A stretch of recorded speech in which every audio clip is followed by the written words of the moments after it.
Section 1. You will hear a conversation between two students. The students are talking about a house they might rent. First, you have some time to look at questions 1 to 3.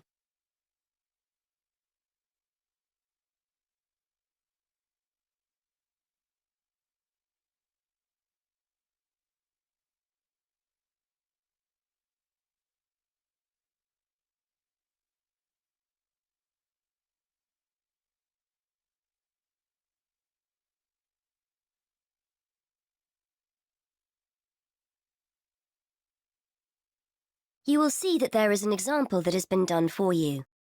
On this occasion only, the conversation relating to this will be played first.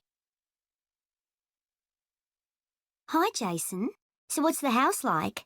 I hope it's as good as the advert made out. It's okay. I think I finally found something we'll both like at last. Brilliant. So what's it like? Well, it's within walking distance of uni. It's in a residential area. There aren't many students living there, but it's easy to get onto campus.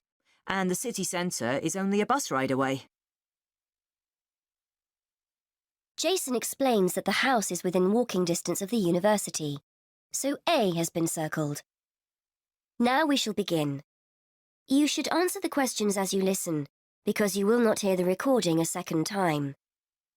Listen carefully and answer questions 1 to 3. Hi, Jason. So what's the house like? I hope it's as good as the advert made out. It's okay. I think I finally found something we'll both like at last. Brilliant. So what's it like? Well, it's within walking distance of uni. It's in a residential area. There aren't many students living there, but it's easy to get onto campus. And the city centre is only a bus ride away. Okay, that's a good start. But what's it like inside? To be honest, when I saw the advert, I didn't think it would be big enough for the three of us. The rent's not exactly cheap for the area. So come on, is it worth it? Well, it's got 3 bedrooms and a nice living room, so we'll all have our own space to work and somewhere to sit together. It's clean and there's no need to decorate. I'm sure your mum and dad would be happy with it, if that's anything to go by. Okay, that sounds promising. And the landlady was really nice. She's not one of those people with a lot of properties. In fact, this is the only one she has, so she really looks after it. Her daughter was a student and stayed there last year, apparently. Before you hear more of the conversation, you have some time to look at questions 4 to 6.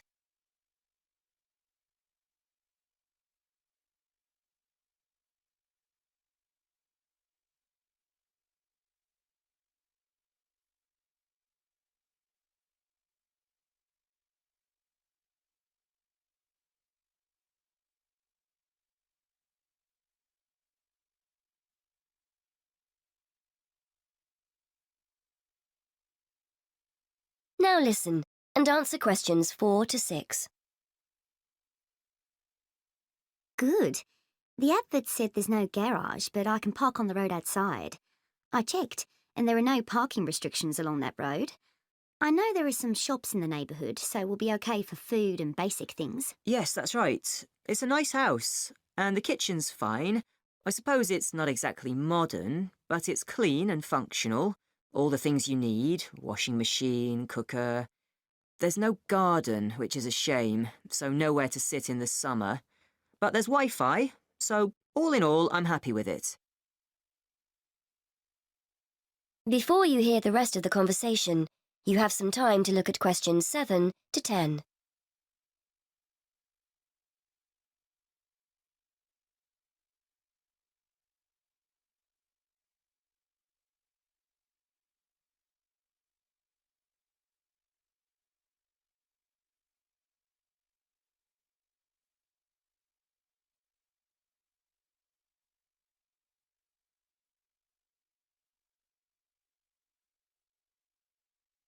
Now listen and answer questions 7 to 10.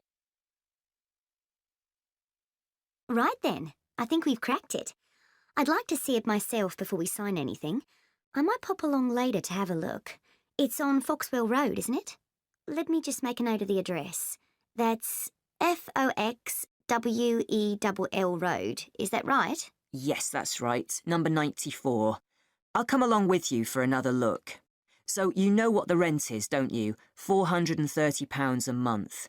I know that's £50 a month more than we were expecting to pay, but I think it's worth it. It sounds reasonable, especially if it's in a nice area. And we need to pay a deposit as well, don't we? According to the ad, that's 1 month rent in advance. Yes, that's right. That's normal when you rent, so I was expecting it. You'd better give the landlady a ring if we want to have a look round. Why not give her a call and see if she's free later? OK, good idea. What's her number? It's a mobile number, 01764 445 328. Right, I'll phone her now. Hopefully she'll be free and we can go over there this evening. That is the end of section 1. You now have half a minute to check your answers.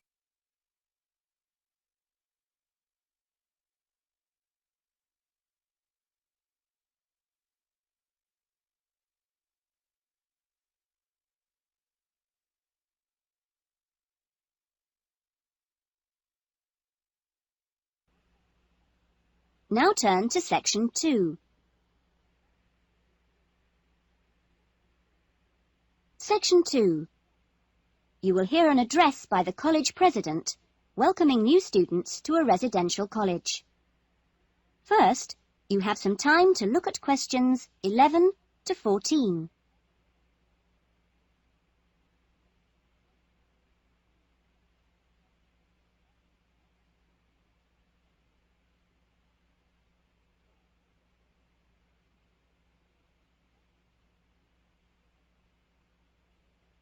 Now listen carefully to the first part of the talk and answer questions 11 to 14.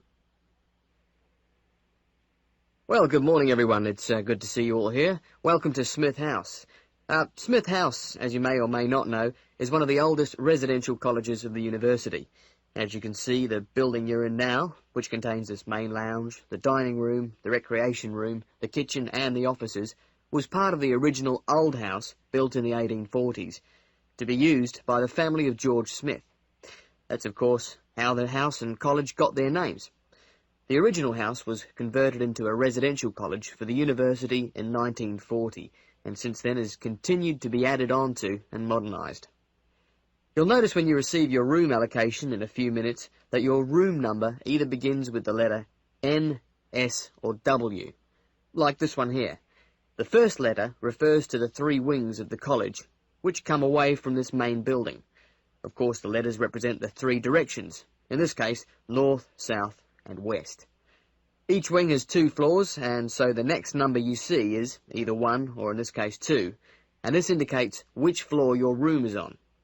The number after that is your individual room number. So it's quite simple to find any room by going to the right wing, then floor, and then room number. Before you hear the rest of the talk, you have some time to look at questions 15 to 20.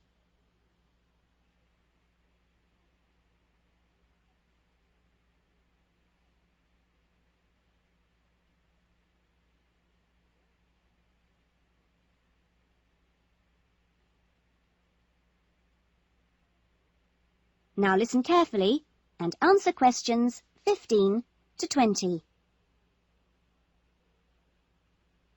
You'll also notice, when you receive your orientation pack shortly, that there are 2 keys. One is the key to your room, and only you have that key, and the other is a key to the front door, which you've just come through here from the street. This door is closed and locked at 8 p.m. every night, and opened again at 7 a.m. You'll need your key if you're coming back to the college between those times. We ask all students to always enter and leave the college through the front door. You'll notice at the end of each corridor that there is another door, but these are fire doors and are kept locked from the outside. They should only be opened from the inside in case of emergency.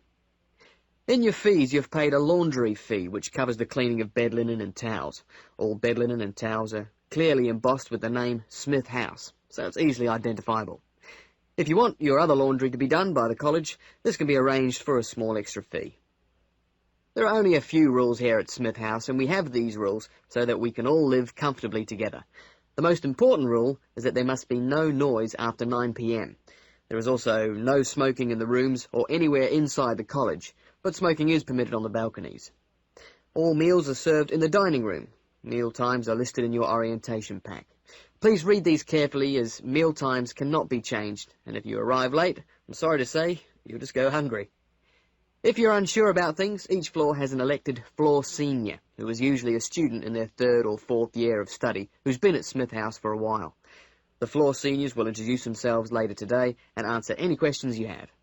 But for now, I'm going to hand you over to Marnie, who is going to give you the orientation packs and keys. Thanks, Marnie. That is the end of section 2. You will now have half a minute to check your answers.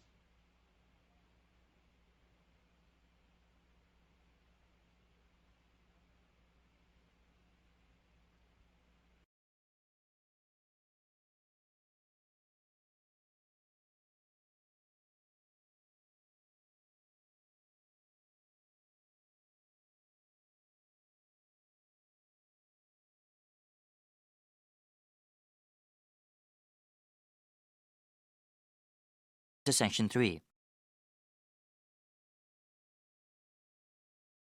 Section 3. You're going to hear an explanation of how a school chancellor will be chosen. The chairman is explaining the process to 2 students, Sarah and Arnold. First, you have some time to look at questions 21 to 25.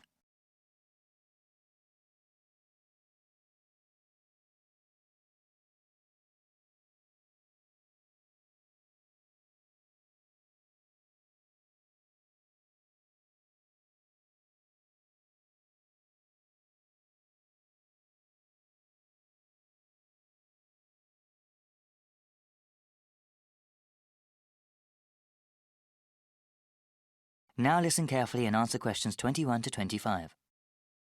Good evening, everyone. I hope you've both taken a look at the documents given to you. As student members of the University Chancellor Selection Committee, you will help to select a new Chancellor for our university. This person will be responsible for the operations, academics, and budget of the university. Today, I want us to talk about getting feedback from other students and about the selection process. Okay, so what exactly will our roles be? You both are full members of the committee representing the interests of the student body. When we go over the applicants for Chancellor, your votes will count the same as other committee members.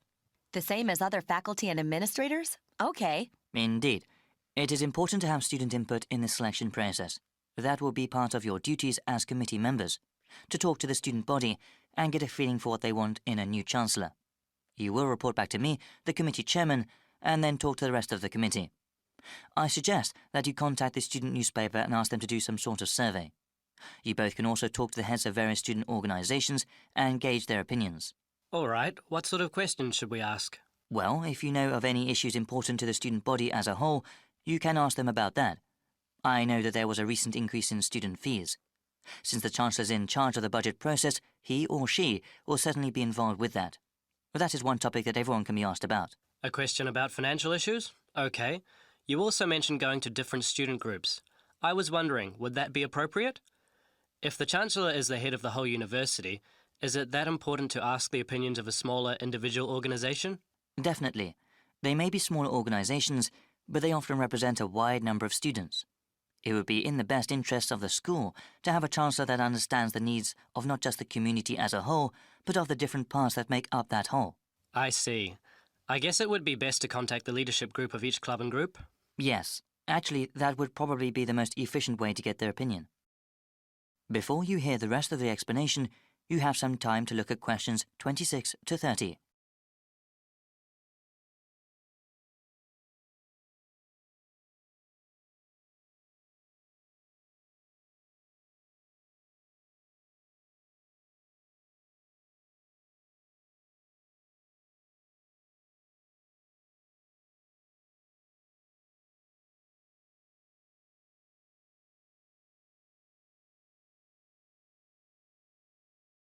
Now listen and answer questions 26 to 30. After you get a feel for what the student body thinks, I would like you to create a report for me. As chairman, I am responsible for making sure the different views of the students, faculty, and the administration are heard. So what happens after we submit our report to the rest of the committee? We'll start with the rest of the selection procedures. We have an open process, meaning anyone who wants to can apply to be Chancellor. That way, we will have the widest available pool to choose from. Of course, the first step will be to narrow down the field of applicants. Looking at their background and work experience, we will end up with 15 candidates. There will be further background checks on the remaining candidates. These checks include talking to the references a candidate has listed, as well as asking about them at any previous institution they may have worked at. This is quite a rigorous process, isn't it? It has to be. The Chancellor represents the university, so we need the best qualified person. After the background checks, we will contact candidates and ask them to come in for an interview before the committee. I remember hearing that we'll also be sitting in on those interviews. It'll be difficult to think of good questions to ask all those candidates. Well, I think the committee as a whole will do that. Okay. That sounds like the best way. Yes, it's quite a rigorous interview process. Each candidate will have to come in a second time.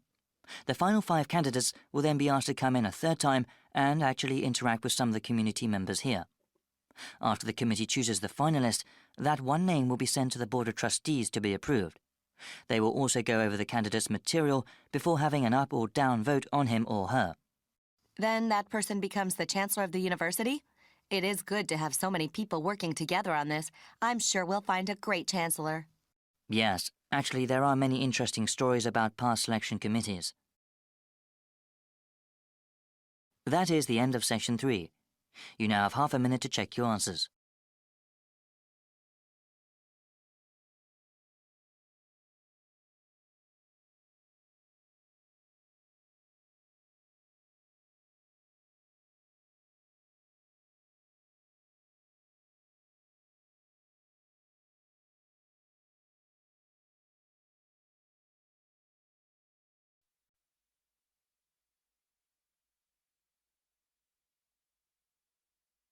Now turn to Section 4. Section 4. You will hear a presentation given by a sports science student on her project on left and right-handedness in sport. First, you have some time to look at questions 31 to 40.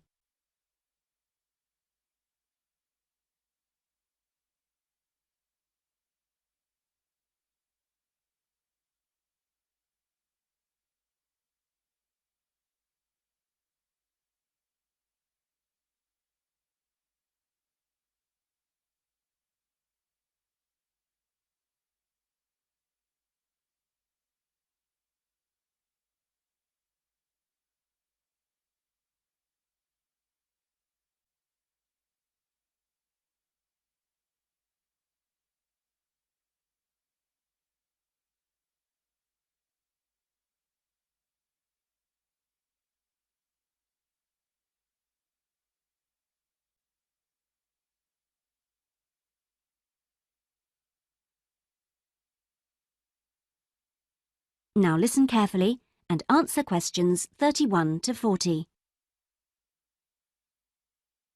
My topic is handedness, whether in different sports it is better to be left or right-sided, or whether a more balanced approach is more successful. I'm left-handed myself, and I actually didn't see any relevance to my own life when I happened to start reading an article by a sports psychologist called Peter Matthews. He spent the first part of the article talking about handedness in music instead of sport, which I have to say almost put me off from reading further. But what I soon became struck by was the sheer volume of both observation and investigation he had done in many different sports, and I felt persuaded that what he had to say would be of real interest. I think Matthew's findings will be beneficial, not so much in helping sports people to work on their weaker side, but more that they can help them identify the most suitable strategies to use in a given game. Although most trainers know how important handedness is, at present they are rather reluctant to make use of the insights scientists like Matthews can give, which I think is rather short-sighted, because focusing on individual flexibility is only part of the story. Anyway, back to the article. Matthews found a German study which looked at what he called mixed-handedness, that is, the capacity to use both left and right hands equally. It looked at mixed-handedness in 40 musicians on a variety of instruments. Researchers examined a number of variables. For example, type of instrument played, regularity of practice undertaken, and length of time playing instrument, and found the following. Keyboard players had high levels of mixed-handedness, whereas string players like cellists and violinists strongly favored one hand. Also, those who started younger were more mixed-handed. Matthews also reports studies of handedness in apes. Apes get a large proportion of fishing ants from anthills. The studies show that apes, like humans, show handedness, though for them right and left-handedness is about equal, whereas about 85% of humans are right-handed. Studies showed that apes consistently using the same hand fished out 30% more ants than those varying between the two. Matthews started researching several different sports and found different types of handedness in each. By the way, he uses handedness to refer to the dominant side for feet and eyes as well as hands. Anyway, his team measured the hand, feet, and eyes of 2,611 players and found that there were really three main types of laterality. Mixed, you work equally well on both sides, both hand and eye. Single, you tend to favor one side, but both hand and eye favor the same side. And cross laterality, a player's hands and eyes favor only one side, but they are opposite sides. Let's start with hockey. Matthews found that it was best to be mixed-handed. This is because a hockey stick must be deployed in two directions. It would be a drawback to have hand or eye favoring one side. An interesting finding is that mixed-handed hockey players were significantly more confident than their single-handed counterparts. Things are slightly different in racket sports like tennis. Here, the important thing is to have the dominant hand and eye on the one side. This means that there is a bigger area of vision on most of the action occurs. If a player is cross-lateral, the racket is invisible from the dominant eye for much of the swing. It means that they can only make corrections much later, and often the damage has been done by then. And moving to a rather different type of sport, which involves large but precise movements, gymnastics. It's been found that cross-hand-eye favoring is best. The predominant reason for this is because it aids balance, which is, of course, absolutely central to performance in this sport. That is the end of section 4. You now have half a minute to check your answer.